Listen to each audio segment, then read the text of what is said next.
Hello, friends from Cinco Razones. Welcome back to the Black and Pink Show, episode number 5. Yes, we are already in number 5. And today we're going to talk again with Austin Robillard, of course, about the LAFC game. But we also have a really special guest with us, Ian Hest, who's a freelancer just working for a lot of different outlets out there. And we're happy to have him today. Welcome, Ian, to the episode 5 of the Black and Pink Show. Thank you for having me. Yes, it gets confusing with Ian and Ethan, right? Yes. And you said the autocorrect always gets your last name to Heat, right?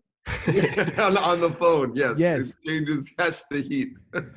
Ethan Heat. That'd be quite the name, huh? Yeah. It happens.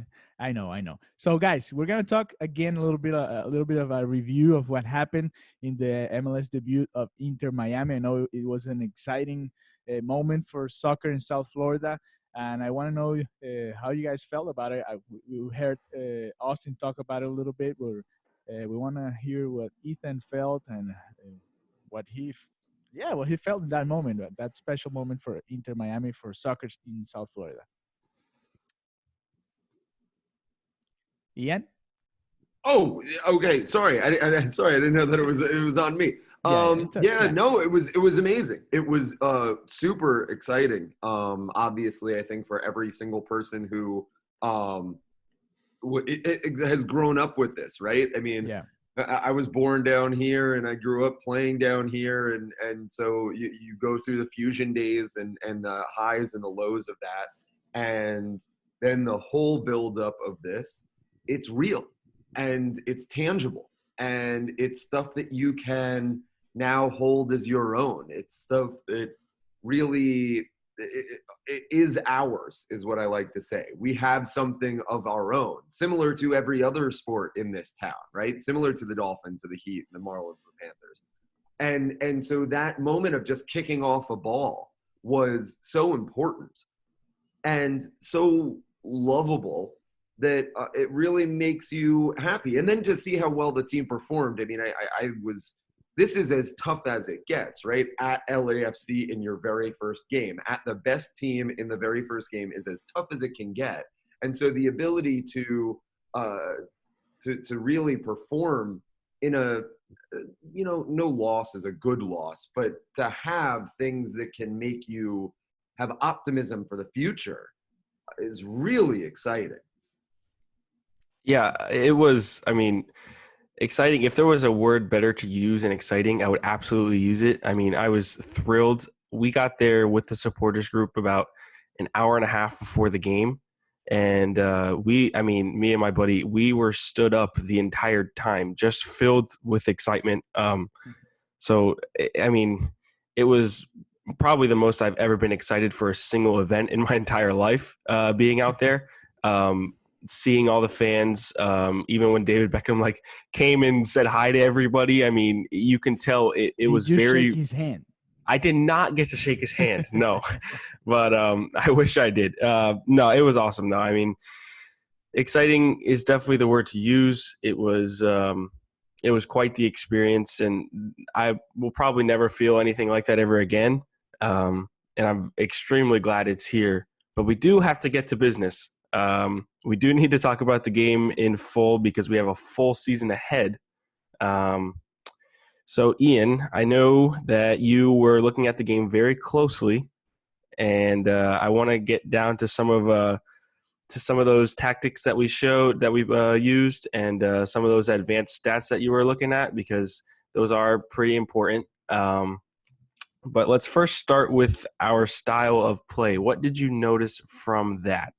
Well, what I noticed, I was at the game in Tampa as well when they played the Tampa Bay Rowdies. Okay. And it was remarkably different from what they had tried to do there.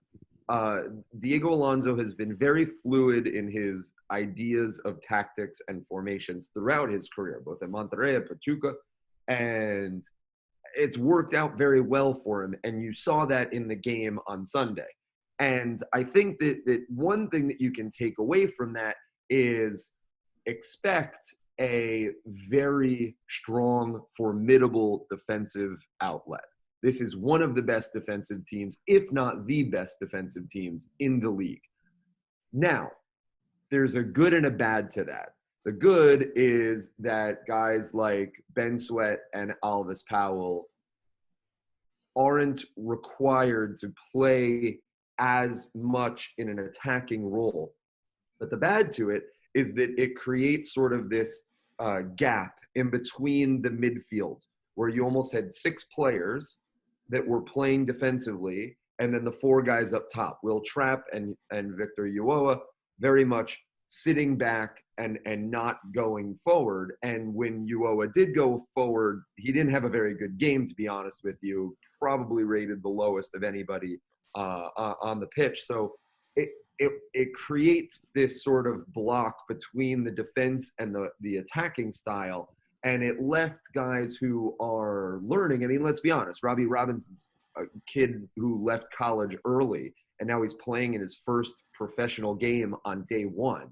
So it leaves guys like that could probably use a little more support on an island, and they have to figure it out. A lot of times you saw that play where there's a cross and there's no one in the box to be able to hold it up. And those were the opportunities that were lost a lot.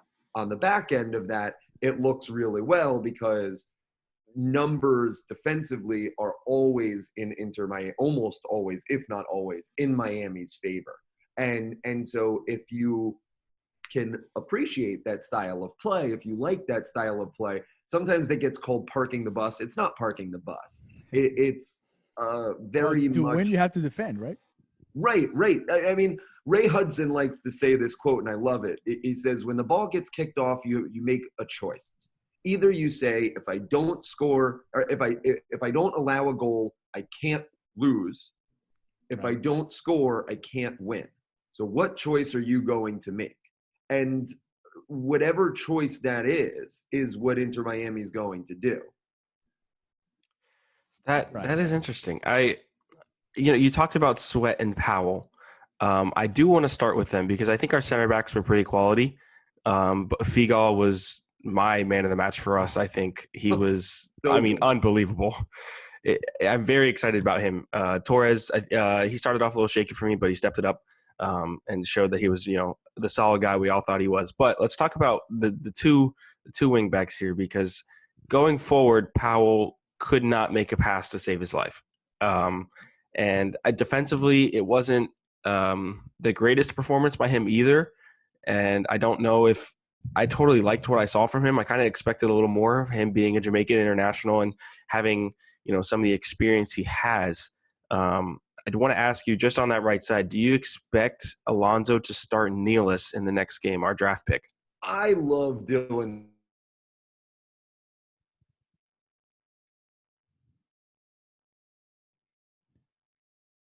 Type of right back that you want, right? So I was actually a little bit surprised that he didn't start and that Robinson did. If you had told me 5 weeks ago how this was going to go, I would have flipped that. I would have said that Nealis was probably going to start and that Robinson was going to not be in the starting 18, right, including the bench. There's a logjam there at right back. I mean, let's throw AJ De La Garza into that mix. I don't really know what you do. Powell, he struggled.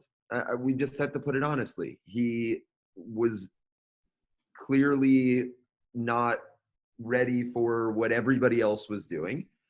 He did have a very good block on a shot that I think it was Diego Rossi took from the left wing. It was after a couple of shots. Yeah, he also got, crossed up on the goal. And the goal was class. We should call it what it is. But, you have to have a question there. If Inter Miami has a question, the biggest one right now, other than at striker, but that's for obvious reasons because of injury, the biggest question right now is what do you do with those 3 guys at right back and who is going to really take the reins of the role?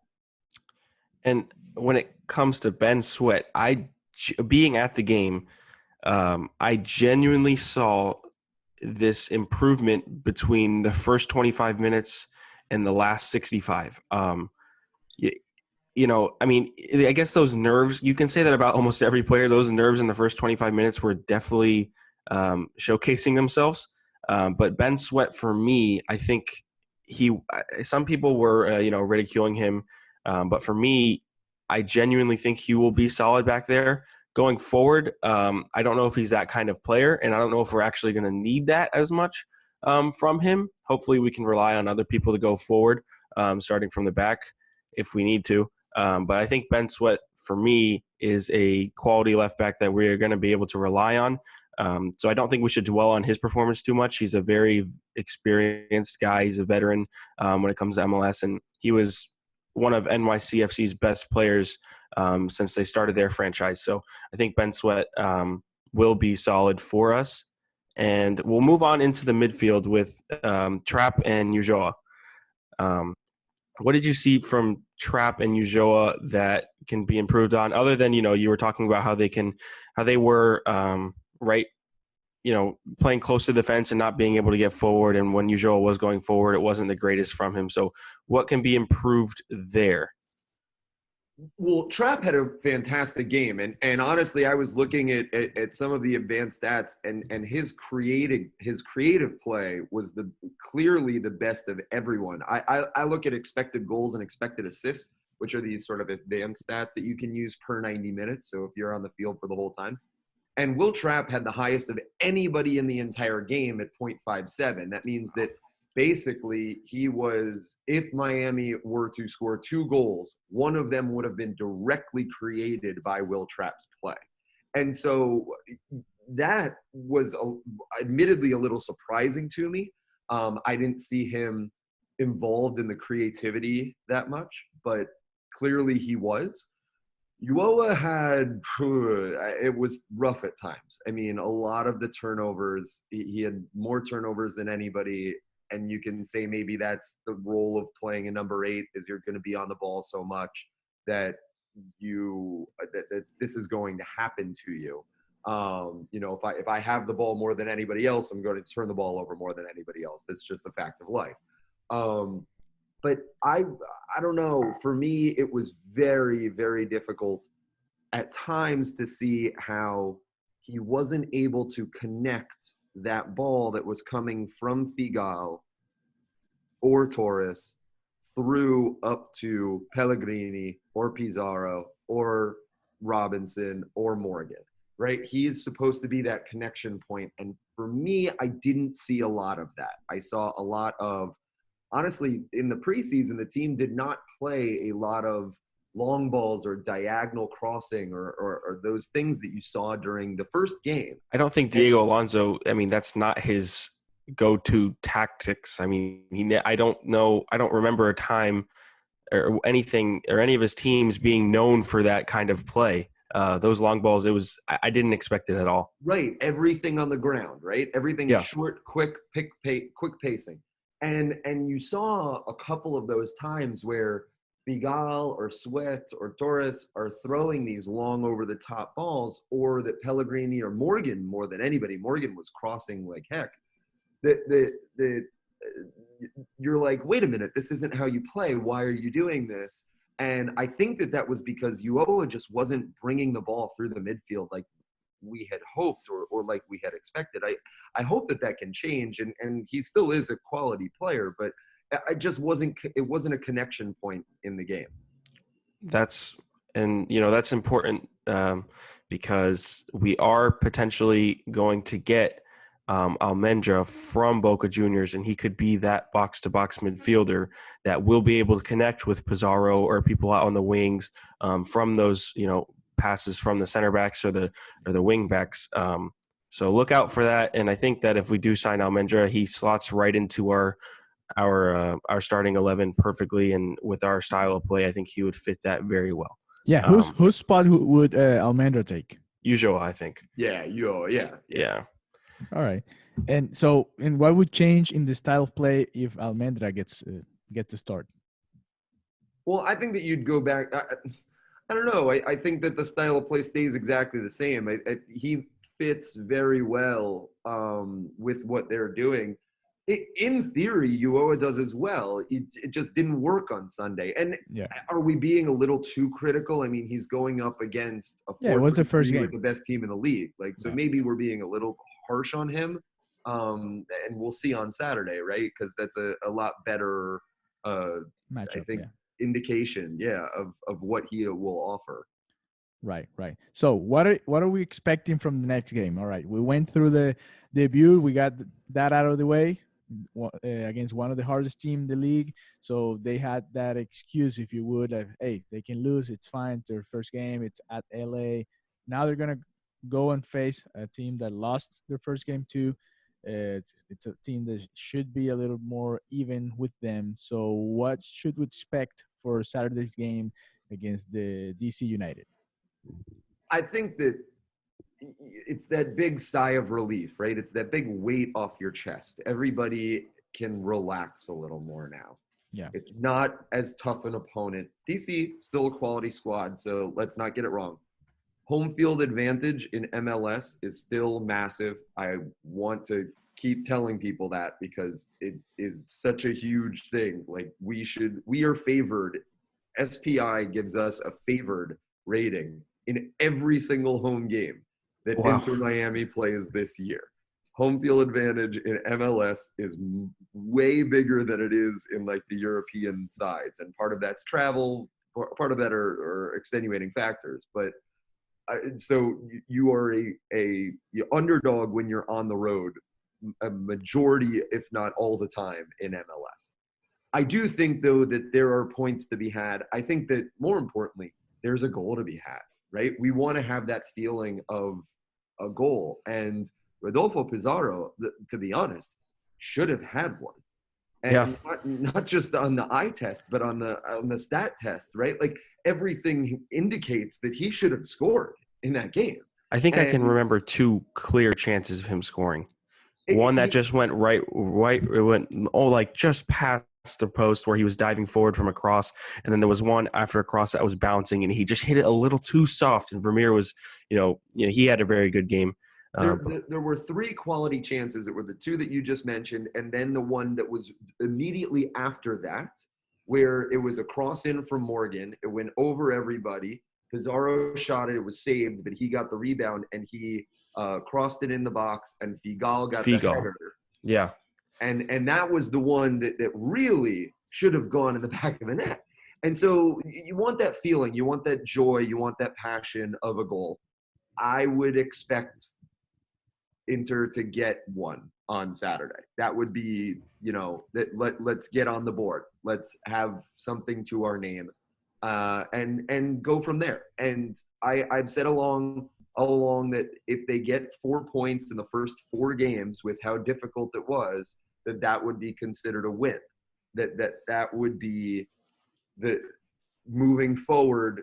Okay, now you can start racking up points. These first 4 matches are so difficult that in order to have a playoff run, you really need to get sort of anything out of this. So a point, wonderful. 3 points, ecstatic. But, just get on the board, right? Let's have something to move forward with. I totally agree with that. I think that, the part of the tactics that, we talked about the long balls and going over the top so much. It might have had to do, and I was just thinking, it might have had to do with, Robbie Robinson being such a big body. I mean, he is tall, he is big. There were times you can see him shielding off the LAFC center backs.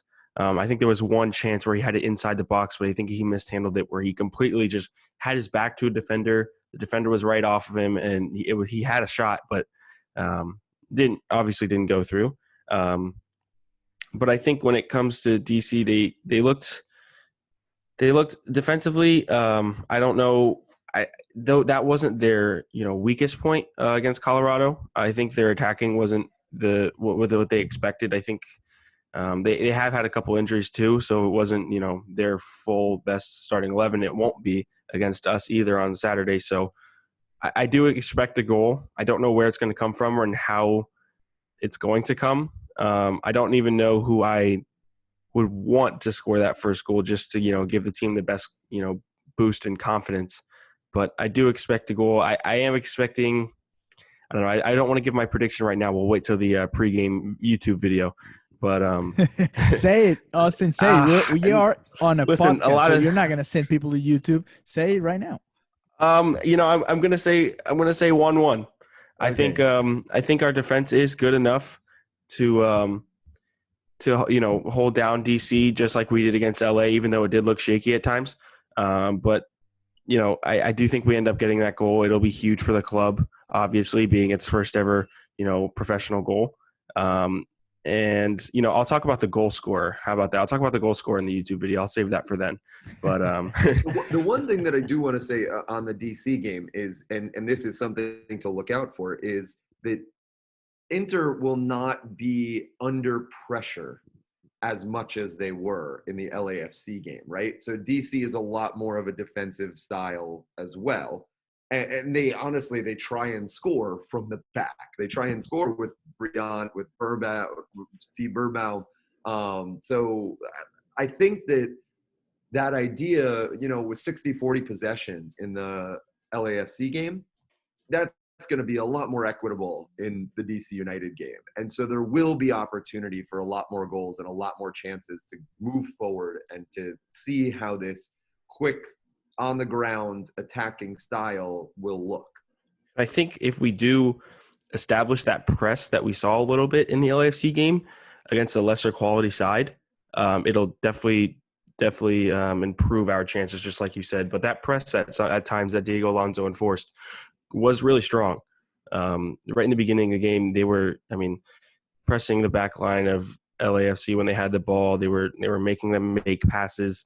So I think if we do carry that over and do that against, a lesser quality side in DC, not to say that they're, a bad team at all. I think that they're still going to be a quality team in MLS, but LAFC they're such a step ahead. And that's why I'm almost happy with our performance against them. And I think that if we carry this over, you'll see a lot of better individual performances after the nerves are out, and it'll lead to an overall better team performance, and we could snag a point out in DC. So, yeah, the one thing that the big takeaway from LAFC match is, and again, a loss is a loss, but the big takeaway is Inter Miami is no pushover. No, not at all. They're not going to be at the bottom of the table. We should have, don't have crazy expectations for them. They're still an expansion side. Yeah. But they have proven that in a 90-minute match against the behemoth of MLS, that's the best team. And they proved that they can go toe-to-toe. At times, yes, it'll be scary, but it's going to take a golazo from the MVP of the league in order to beat them. And that, I think, is really exciting. And fans should really feel good about that. Yeah, Ian, talking about excitement, possible MVPs, Inter Miami still has 2 spots for big stars. They said a lot about bringing players that would bring excitement to the fans, and those names are not here yet. But what do you think? Who could be, or if you know something, tell us, obviously. But who do you think they're going to bring? Because they need somebody maybe in the summer when all the European leagues are over. But we need somebody to try to bring more people to the stadium, right?